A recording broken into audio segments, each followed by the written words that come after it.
in the, or click on my icon in the chat and go to my channel, or he probably has a link to it. And yeah, I just go ahead. Okay, guys, I am so sorry. Hold on, let me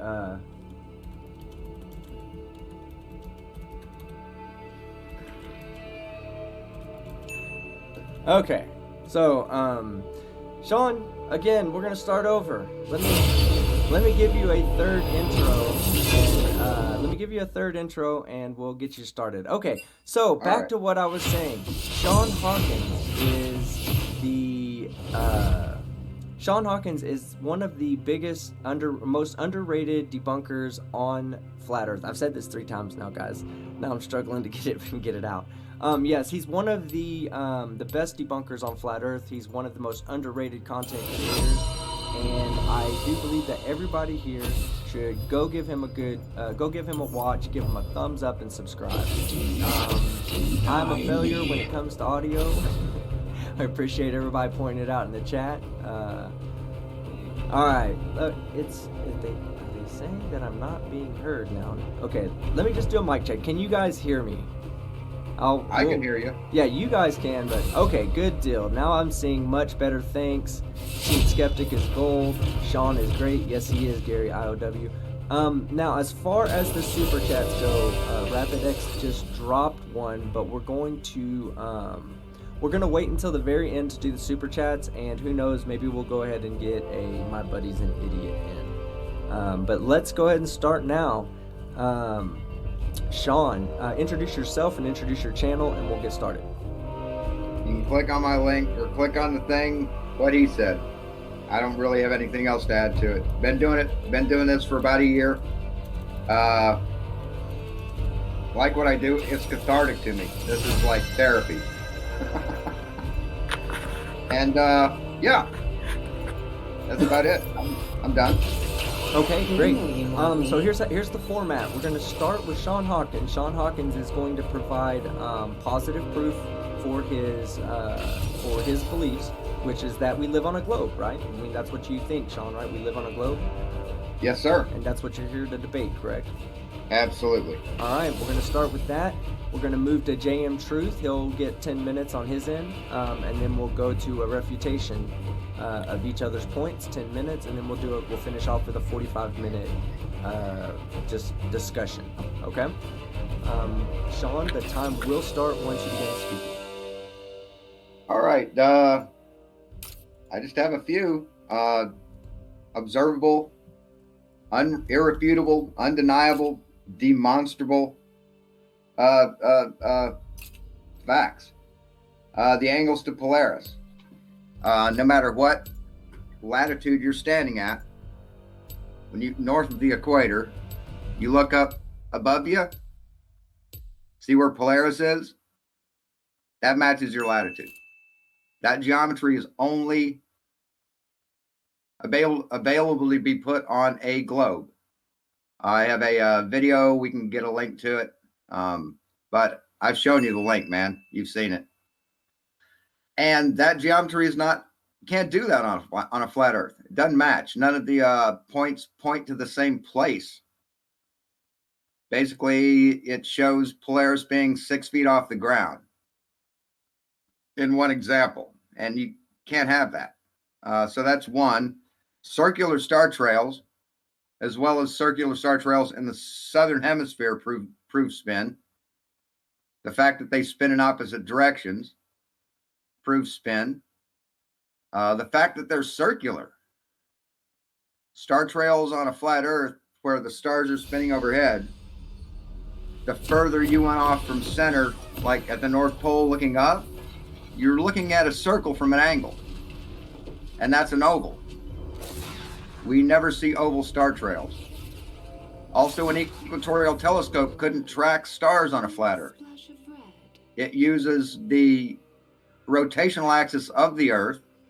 It matches it, duplicates it, but in reverse to compensate for the spin of the Earth. And it only tracks anything in one axis. That can't happen on a flat Earth. you would have to go off axis in one of the two axes to be able to track anything on a flat Earth. The fact that the sun rises and sets, goes below the horizon. The geometry doesn't add up for a 3,000 mile overhead sun to go below our feet. It does not match up. You cannot make it work. The laws of perspective state it won't. Parallel lines don't cross. What else? We have photographic proof. Any photograph taken from space by whatever space agency makes it through photo forensics just fine. Now, if it's a low resolution image, yeah, then you can see artifacts. But if you get the original high resolution photography from whatever agency, you get it online, and you put that through photo forensics, it proves that they're real photographs. I don't know. That's all I have, really. Not much. All right. Well, give me 1 second, and we'll get. That was pretty quick there, Sean. Yeah. Let me go ahead and stop. We'll play it by ear and later. We'll do it. Great. JM Truth, are you ready?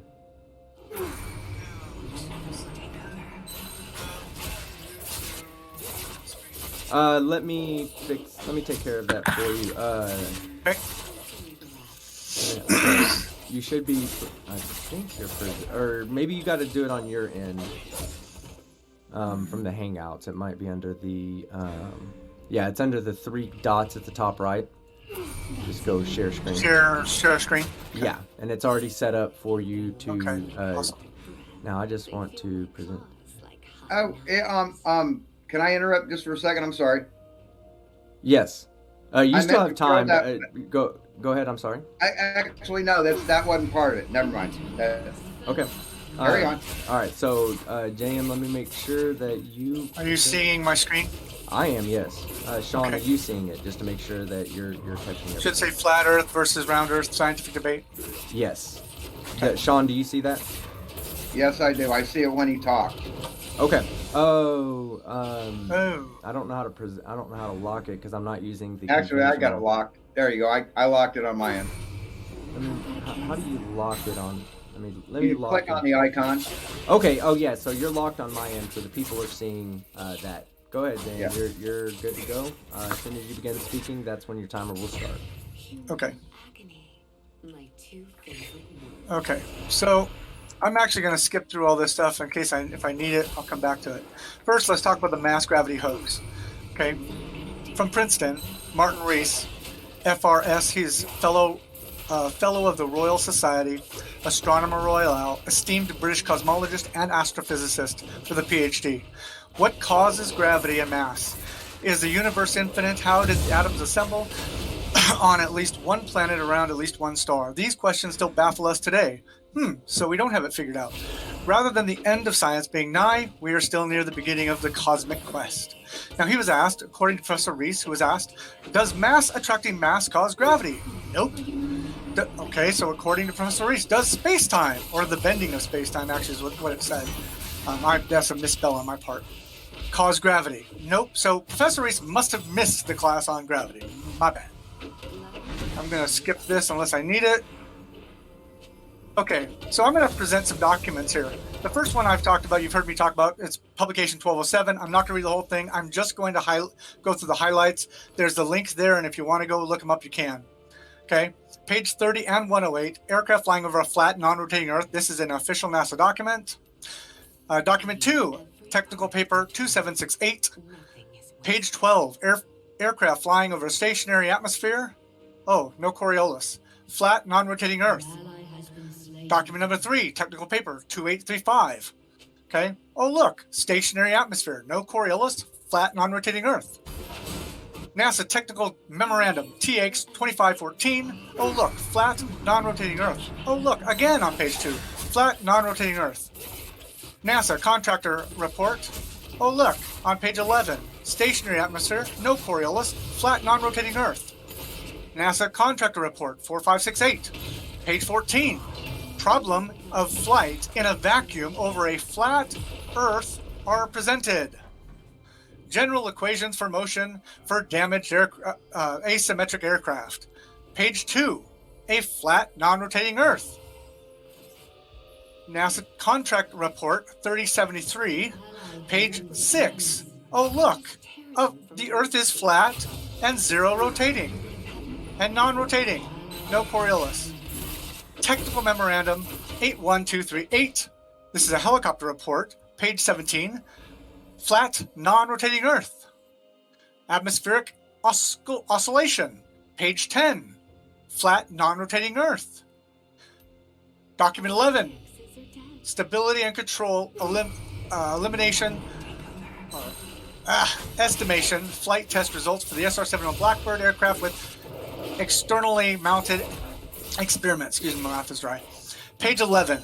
Oh, look, flat, non-rotating.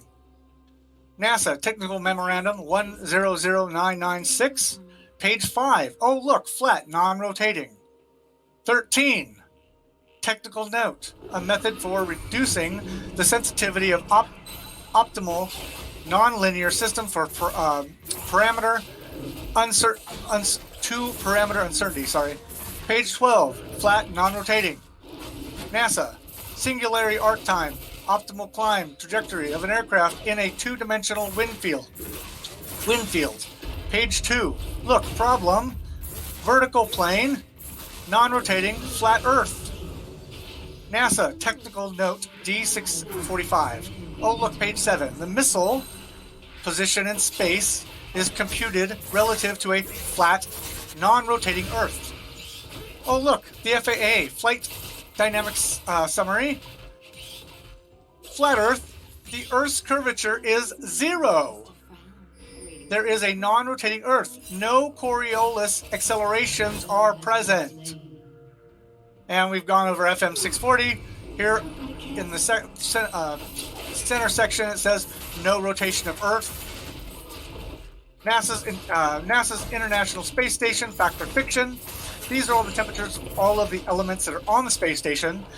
The thermosphere is upwards of 4,000 degrees. It is impossible for that space station to be there even in the vacuum of space, because once light hits it, it then heats up. So regardless of it being in a vacuum or not, once light hit the matter, which would be the space station, it would cook and should cook actually the people inside. When we talk about, we've already talked about the 8-foot concrete wall. The internal space station. Images are CGI and 3D holographic images. The one on top is actually a computer graphic image. I've actually, in my computer, taken it apart, pulled apart the pieces. It's not a photograph. It is a CGI. The one in the middle, the black one, is actually a holographic image. It is not solid, and it is transparent. Here on the bottom is also a picture of the International Space Station in front of a green screen. So, image on top is not a photograph. Images are CGI and holographic images. Now, to prove holographic images, this is a high school with a bunch of, an elementary school with a bunch of children watching a whale pop out of their basketball court. Okay, that is proof that we do have this technology. International Space Station. The average adult, when resting, inhales and exhales 7 to 8 liters of air per minute. The total's about 11,000 liters of air per day. Inhaled air is about 20% oxygen. We exhale about 15%. There's an average of 6 to 7 astronauts on the ISS at any given time, 77,000 liters a day. In just 1 week, you would need 539,000 liters of air. In 1 year, you'd need 28,105,000 liters of air. Air is not only just oxygen, by the way. You can't breathe pure oxygen, you will die. That is that's a biological fact. There is no machine able to mix these mixtures in the same consistency we have here on Earth. NASA would need a payload of gas that far exceeds the payload of any that the ISS is capable of. Besides, they also say that they turn it back into liquid oxygen. So let's jump down to the third section. Hydrogen must be dumped. The top 2 paragraphs are explaining about getting it down, removing the hydrogen from the water. Okay, hydrogen must be dumped because it is useless on the space station. You only have a third of the matter. Then at that time, what must you then do to store the oxygen? Anyone know? You've got to turn that oxygen back into a liquid. We won't even talk about that heating and cooling process because the space station has nowhere to off that heat, like a heat sink, that heat has nowhere to go. You cannot get rid of it in the vacuum of space. And I still need to see the manifest for the ISS. I won't even talk about that unless it comes up. These are some proofs. The horizon always raises to eye level. Period. We've got pictures from hundreds of thousands of feet in the air. The Ares failure proves that the stars are moving overhead, that the Earth is not moving, because that test would not have been possible if the Earth itself were moving.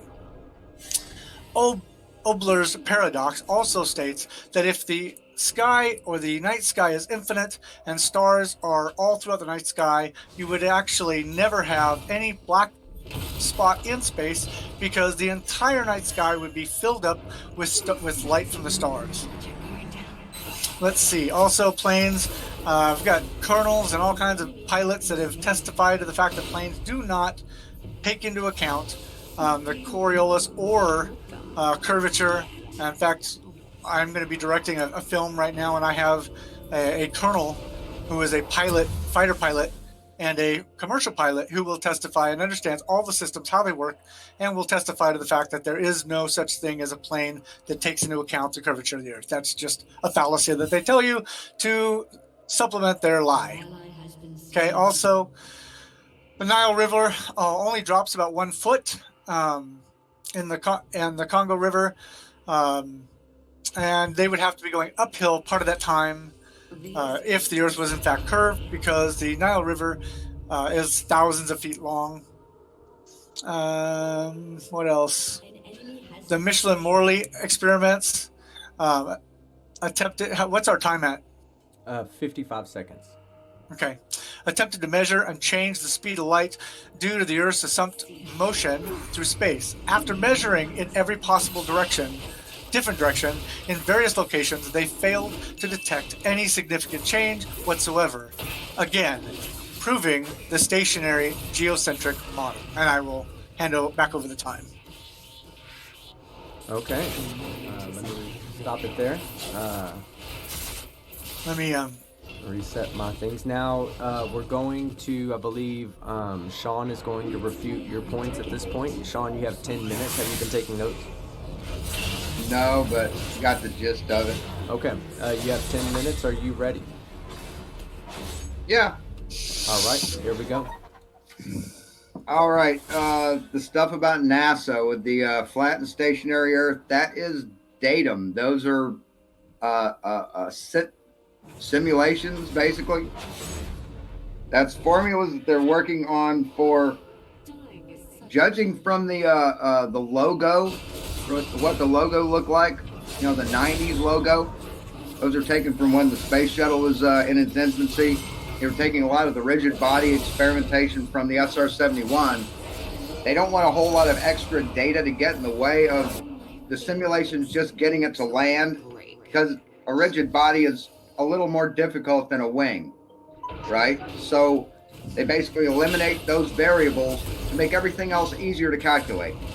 Once they got those calculations done, then they incorporate the rest of the stuff. But they really don't need to incorporate the rest of the stuff, because that's what they encounter in real life. And normally the flights that you're taking, you don't have to worry about, like with test flights, you don't have to worry about the curve of the Earth or the Coriolis. Okay? Now the whale, that's, what do you call it? Not AI, what do you call it? Where you look through your phone and it shows it maps out the environment you're looking at. It's not virtual reality. Stuck for words. Help me out. It's a holographic image. No, it wasn't holographic. It was a graphic. They admit it's a holographic image. No, they don't. My bad. Yep. It's not AI. What word am I looking for? Augmented reality. It's AR, augmented reality. They took a picture or took a video of this gym. They mapped out where the floor was, and they played a video of a whale coming out of the water. That's not a hologram. A hologram is done with lasers. That was just composite. That was a video composite of a whale put over. Yeah, dude. Anyway, right now I'd like to go ahead and put the that video link, that screenshot up. Okay, 1 second. Go ahead and keep going, and I'll pull that up for you. Okay. Now with all these quotes and stuff that you seem to pull off the internet, you have a sort of a difficulty with honesty. You seem to think it's okay to manipulate or add to a quote to prove your point. Prove that I'm doing that. JM, please let him finish. Let him finish. You'll get your chance to refute him. Don't worry. See, you told me that you didn't alter the quote. You made it correct. And that's intellectual dishonesty. So you've proven that. You quote mine, you pick quotes, and you only pick the parts of the quotes that suit your purpose. And if you're going to quote NASA on one set of data, you have to take what NASA says for everything else. You can't quote part of an organization. If it suits